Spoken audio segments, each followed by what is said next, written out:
ബണ്ടി ചോർ നമുക്ക് ഏറെ സുപരിചിതമായ പേര്.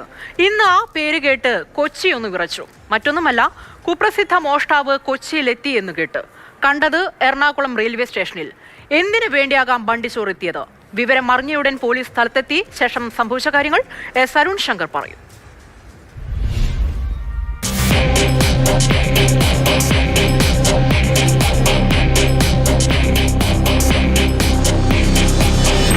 ഞായറാഴ്ച രാത്രി 8 മണിയോട് കൂടിയായിരുന്നു കുപ്രസിദ്ധ മോഷ്ടാവ് ബണ്ടി ചോർ എറണാകുളം സൗത്ത് റെയിൽവേ സ്റ്റേഷനിൽ എത്തുന്നത്.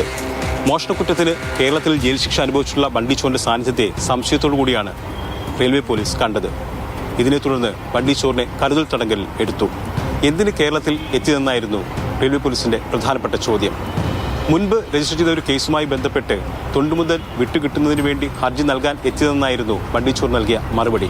എന്നാൽ രാത്രിയിൽ ഇക്കാര്യം സ്ഥിരീകരിക്കാൻ പോലീസിന് കഴിഞ്ഞില്ല. അന്തരിച്ച അഭിഭാഷകൻ ആളൂരിനെ കാണാൻ എത്തിയതെന്നായിരുന്നു ബണ്ടി ചോർ പറഞ്ഞിരുന്നത്.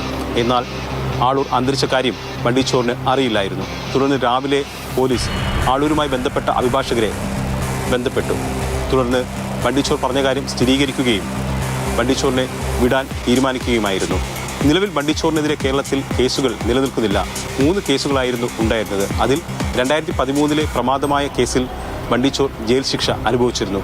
തൃശ്ശൂരും എറണാകുളത്തും രജിസ്റ്റർ ചെയ്ത 2 കേസുകളിൽ കുറ്റവിമുക്തനാക്കിയെന്നാണ് ബണ്ടി ചോർ പറയുന്നത്.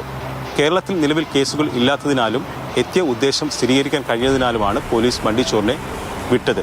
2023 2013 കേസിലെ ജയിൽ ശിക്ഷ അനുഭവിച്ച ശേഷം ബണ്ടി ചോർ പുറത്തിറങ്ങുന്നത്. അതിനെ തുടർന്ന് നാട്ടിലേക്ക് തിരികെ പോയി. ഡൽഹിയിൽ വെച്ച് ഉത്തർപ്രദേശ് പോലീസ് പിന്നീട് ബണ്ടി ചോറിനെ മോഷണ മുതലുമായി അറസ്റ്റ് ചെയ്തിരുന്നു.